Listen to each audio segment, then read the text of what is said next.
Good morning, everyone, and welcome to Morning Cup of News, fueled by White Cane Coffee. Brian Hagberg with you here on your Daily Local. Today is Tuesday, August 22nd, 2023. Got myself a fresh cup of Dragon's Roast that we brewed right here at home. You can order your favorite roast to brew at home online at whitecanecoffee.com. Don't forget that the White Cane Coffee Cafe is open in the plaza across from Tops all through the downtown construction. Stop in, get yourself a fresh cup, maybe a scone or a cinnamon roll. Breakfast burritos are always a good hit, too. And as the temperature starts to rise, don't worry, they got you covered there as well. Iced tea, ice mocha, frozen lemonade, and more. Stop in, get a fresh cup, say hi to the friendly folks at White Cane.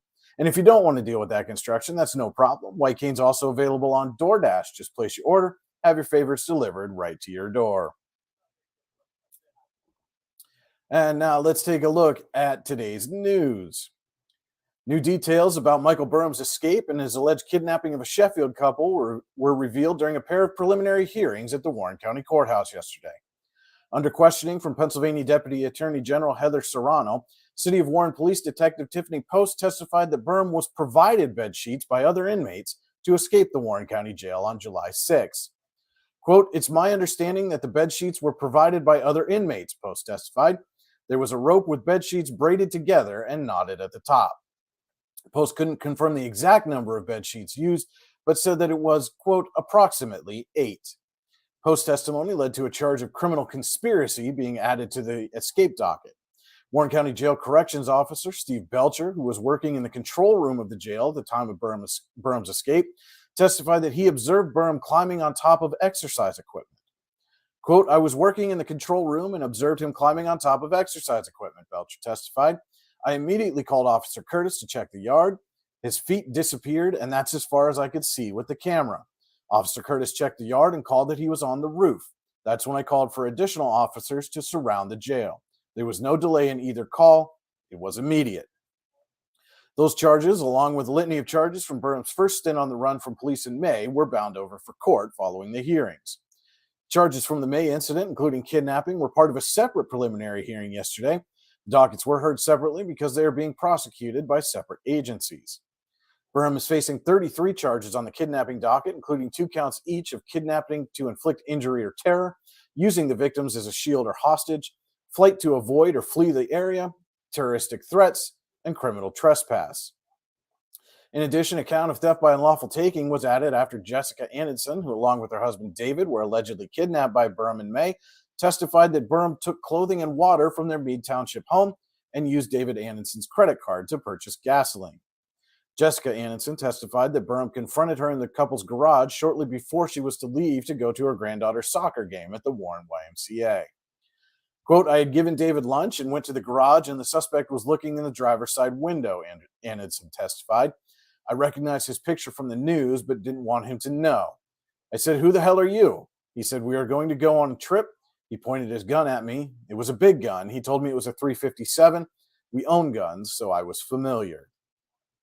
Anderson continued, saying Burham, quote, "took his pants off and he had a tarp wrapped around his waist." Burham continued into the house where David Anderson was sitting in the kitchen. Quote, "He tells me he wanted to go and get some clothing," Jessica Anderson testified. "Michael made me pick them up, the clothes, and they were navy blue dress pants, socks, underwear, a Western-style shirt, and a belt. Both were very distinctive." Anderson further detailed in her testimony the 18 hours in which Burham drove them to Charleston, South Carolina. Quote, "I pleaded with him not to take us. I told him to just take the car, but he wouldn't," Jessica testified. "I was very scared. I asked him if he was going to kill us, and he said, 'Not if you cooperate.' I continued to ask him, and he also said, 'No, I have too many charges already.' When we stopped for gas in Marionville," Anderson did confirm that was the Quickville just outside Marionville on Route 66, "I asked my husband not to try and escape. I thought the next time we stopped for gas I might try, but my husband couldn't get out, and I wasn't going to leave him." Anderson testified that she believes Burham had the gun on his person through the duration of the trip. Quote, "He also showed me an aerial photo of our house," Anderson continued.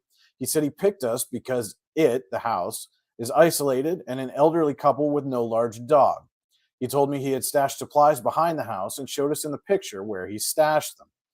Anderson continued by saying she wasn't sure until the end of the drive where the final destination was, but that, quote, "he had it all plotted out on his phone." Burham dropped the couple off at a cemetery in Charleston before being apprehended days later by South Carolina authorities. The bail originally in place for the kidnapping docket was revoked, and Burham is currently being held in the Erie County Prison. A formal arraignment before Judge Gregory Hammond is scheduled for 9:30 a.m. on September 14th. A wireless communications ordinance involving the construction, installation, use, maintenance, and removal of wireless communication facilities in the city of Warren was approved by City Council during Monday's meeting, an important step in the process to bring 5G to the city. Quote, "We spent a lot of time on this," said Randy Gustafson of the City of Warren Planning Commission. "Our goal is to spur the ability for better communication in the city and not be reliant on an ordinance that was solely centered on big towers. We wanted to make sure this ordinance would recognize changes in technology and use smaller antennas that would not take away from the historic district. I think we achieved that." The issue has been brought up at council meetings several times over the course of the past year, with Bob Ritter and Thomas Musgrove of Crown Castle, a communications infrastructure firm, assisting with the ordinance as well. The ordinance passed 4-3, with council members Wendy McCain, Phil Gilbert, Maurice Cashman, and Jared Villela voting in favor, and Mayor Dave Wortman, as well as council members Danielle Flasher and John Wortman voting against. Full story on this council item can be found now on yourdailylocal.com. Warren County's Ellie Curtis was among a team of 4 Pennsylvania 4-H members who recently competed in dairy judging contests in Scotland and Ireland, placing first at the Clonmel Agricultural Show in Ireland. Team members included Sarah Hagg of Berks County, Madeline Hoffman of Lancaster County, Morgan Smoker of Mifflin County, and Curtis. The team qualified to represent the United States at the Royal Highland Show in Edinburgh, Scotland, after winning the National 4-H Dairy Cattle Judging Contest at World Dairy Expo held last October in Madison, Wisconsin. The team was selected from the top-ranking contestants at the Pennsylvania 4-H Dairy Judging Contest in June of 2022. Quote, "I did not realize that I would meet 3 girls who not only would become my friends, but practically siblings over this trip," Hoffman said. "To win at Expo and then have the opportunity to judge on an international level is a spectacular experience."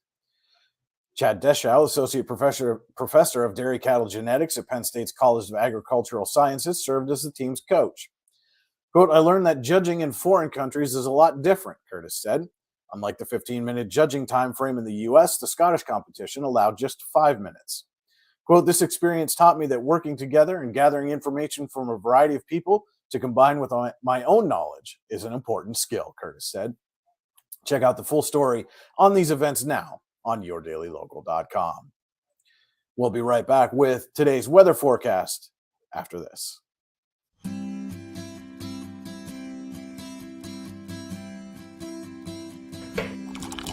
Providing a great cup of coffee and a better life for the blind and disabled.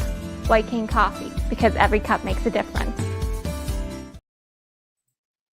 And welcome back to your morning cup of news, fueled by White Cane Coffee. Brian Hagberg with you here on Your Daily Local.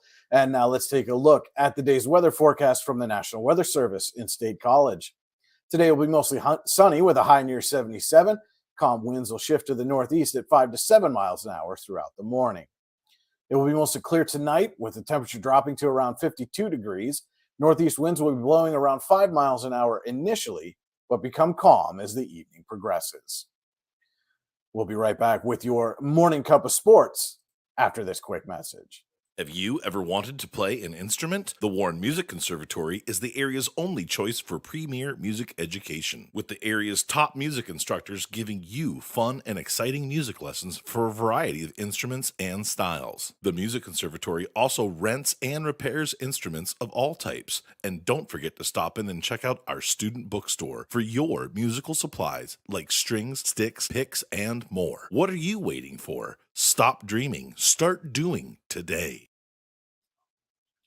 And now let's send it over to Andy Close with your morning cup of sports.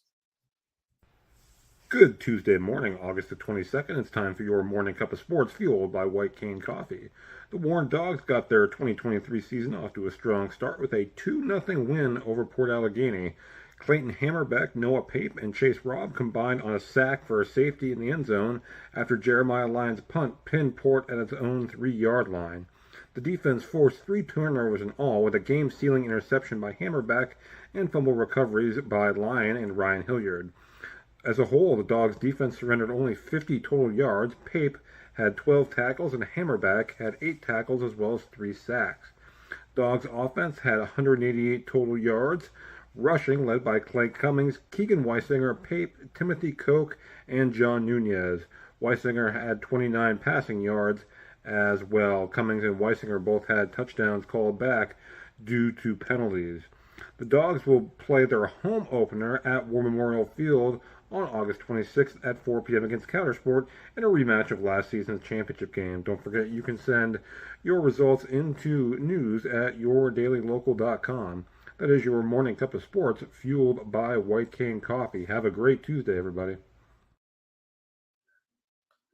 Thanks for that, Andy. And don't forget to head to yourdailylocal.com throughout the day for all the news you need when you need it.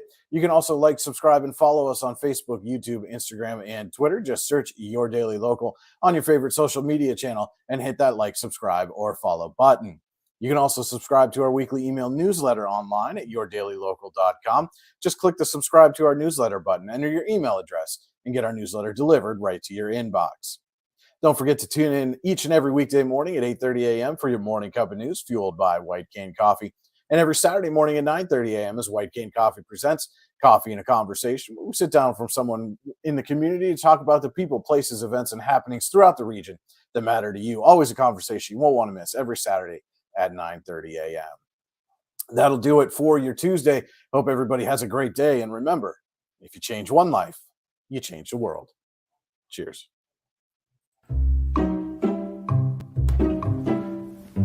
Know what would make that better? Cup of White Cane coffee. Wow, that really is great coffee. White Cane coffee, because every cup makes a difference. It's not just about music lessons.